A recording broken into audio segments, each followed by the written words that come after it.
In a final scene, I would be shown as though certain lifetimes where I have acted abrasively and in ways that were not especially life and awareness beneficial. For indeed, we all have had millions of lifetimes where we have been destroyed and have destroyed others also. All choices that we make are as ideas consciously installed, and then we effect for ourselves simulated experience that reflects such choices. For those that are or have been abrasive and destructive, so future lifetimes will reflect such ill life choices in the body forms we assume and the creational positions we reside in.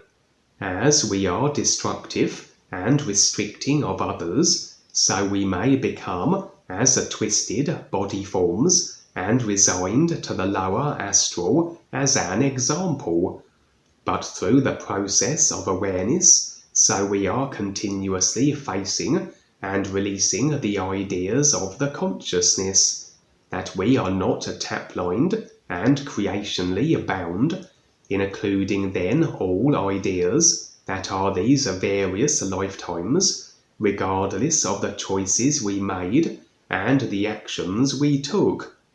A process that will take the time it will as we confront the consciousness personal self and disassociate attachment from its idea construct. When it comes to the dark forces and those of an ill-intended persuasion, those that are not choosing to release the consciousness of ideas and indeed are perpetuating their abrasive ways, they will then be constantly walking into the effects of themselves, as everything equals itself. They will have a succession of future lifetimes of more distortion of body type and dismal creational positioning.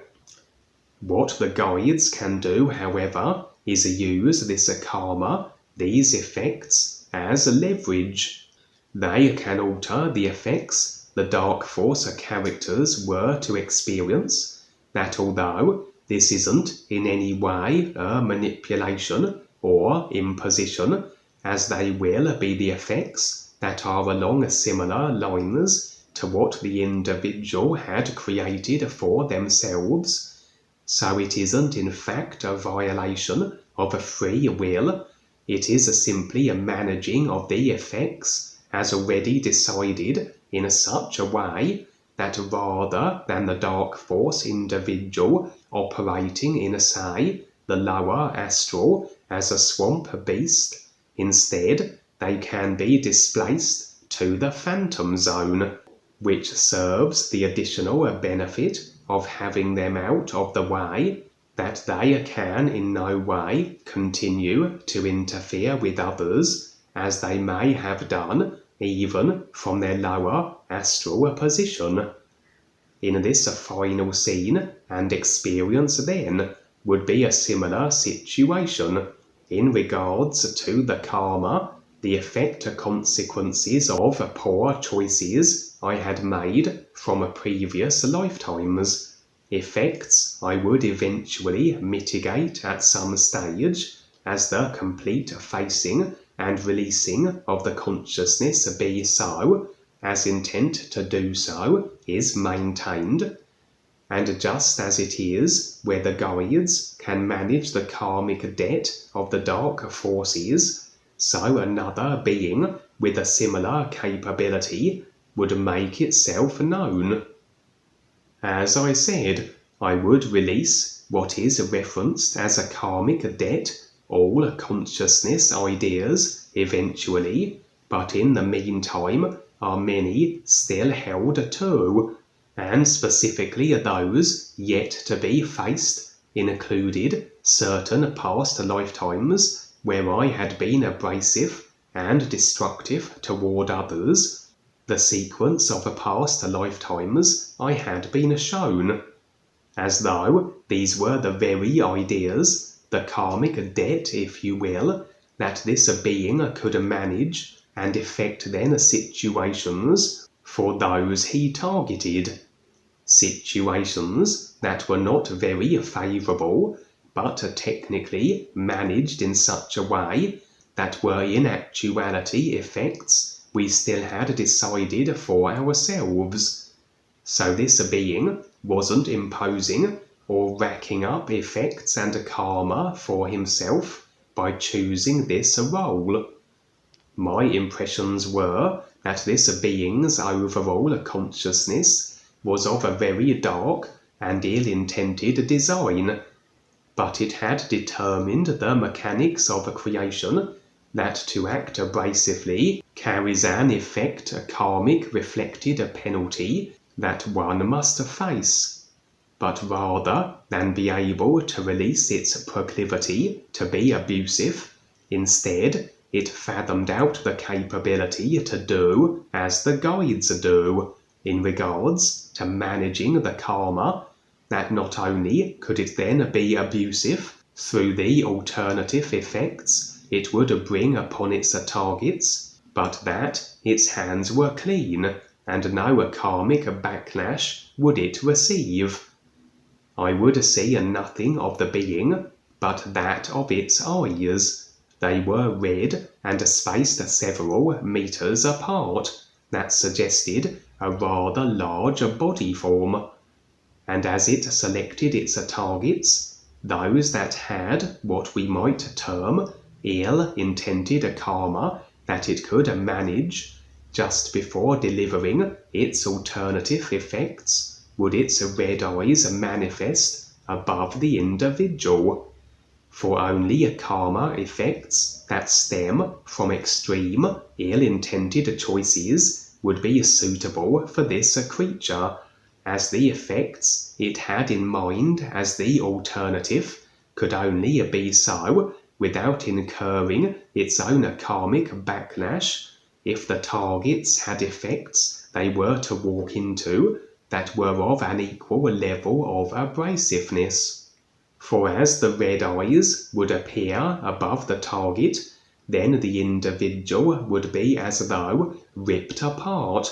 not just in regards to the body form, but also as though it would dismantle the very ideas of the consciousness and dissolve them, that ultimately nothing of the consciousness, all its millions of lifetimes of agreements and attachments remained, as though erasing every experience and reference the real awareness has collated through its consciousness and personal self, effectively resetting the consciousness that the real awareness had to as though start over,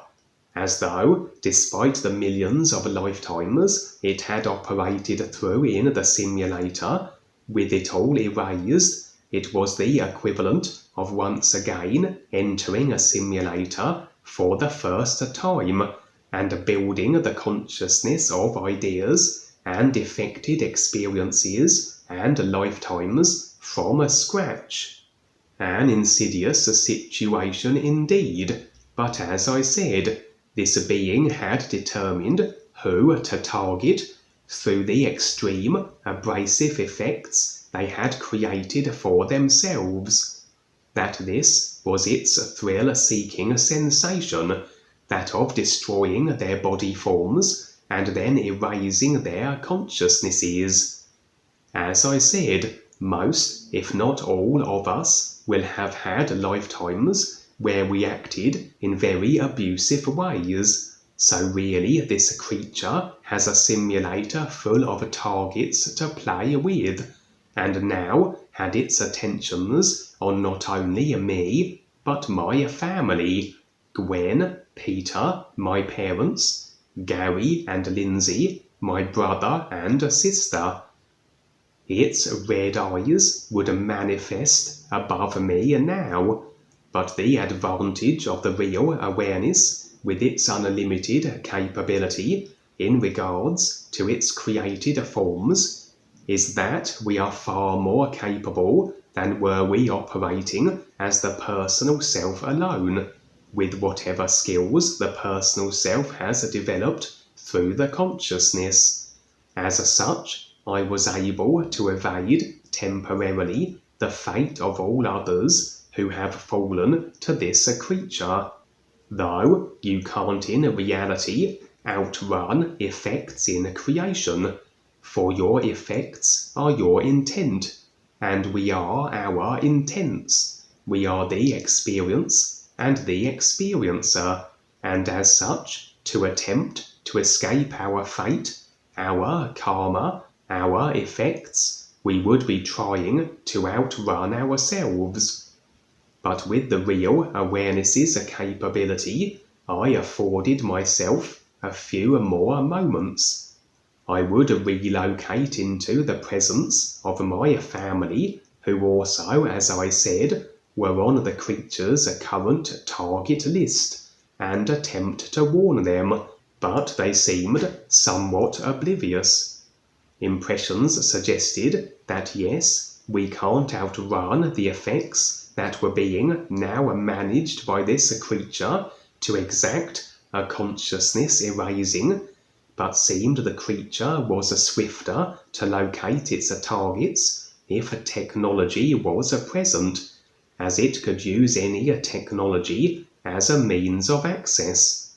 For indeed, all technology operates as certain frequencies, and many times these frequencies connect with other dimensions. The harmful 5G, for example, locks in and is aligned with the lower astral, and so these technologies present as energetic conduits across multi-dimensional creation that can be utilized by all manner of beings with the ability to do so, including this particular creature. As such, I would destroy all the technology that was featuring in the scene with my family, televisions, computers, etc., even as they voiced their protestations. What was buying me more time was the real awareness and its oversight, its ability to deal with every situation. But if we hold to ideas that limit its effectiveness, then it cannot override what are free will choices to experience the effects of such ideas. And the ideas that were in association with the past lifetime as yet unfaced and unreleased, the effects of which that were now altered, that would present the situation of my consciousness being reset, were then in actuality free will effects I was choosing to experience, which then limited the real awareness's ability to prevent their occurrence, although providing evasive capability that afforded me more time. But additionally, had the necklace with its geometry, as provided by the lady from the previous scene, not only was designed as a means to access the entrance of the mountain base or ship, but was imbued with such a power that it afforded me seemingly even more time, as though able to obscure the ability of the creature to pinpoint and locate me as easily. And in the meantime then, would it be necessary to swiftly determine these particular past lifetime ideas that were now managed by this creature, altered as effects of a consciousness resetting, to face and release them, as the only actual means of halting this creature in its tracks, that I no longer was on its list of viable targets. Very likely these were especially atrocious lifetime choices that the creature needed, that it could take such a karma managing action. And even though there have undoubtedly been other lifetimes where I was destructive of others, they either were not severe enough that the effects could be switched for a consciousness reset, or that they were and had already been faced and released through the process of awareness, confronting the consciousness, personal self, etc. And so I would awake, aware that this situation was resolved, but that the being I refer to now as the karmic debt collector is still in operation, and continues to scour creation to locate all those with idea agreements, poor life choices, and lifetime decisions that are of a level of severity enough that it can exact its thrill-seeking inclination, that of a consciousness deleting and resetting.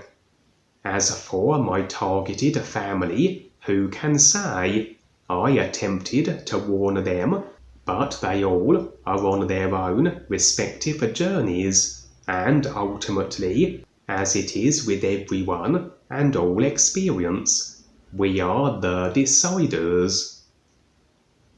And so, sing the new you song. It is your connection to the true reality, the all is, that the real you, your real awareness, is a part of. New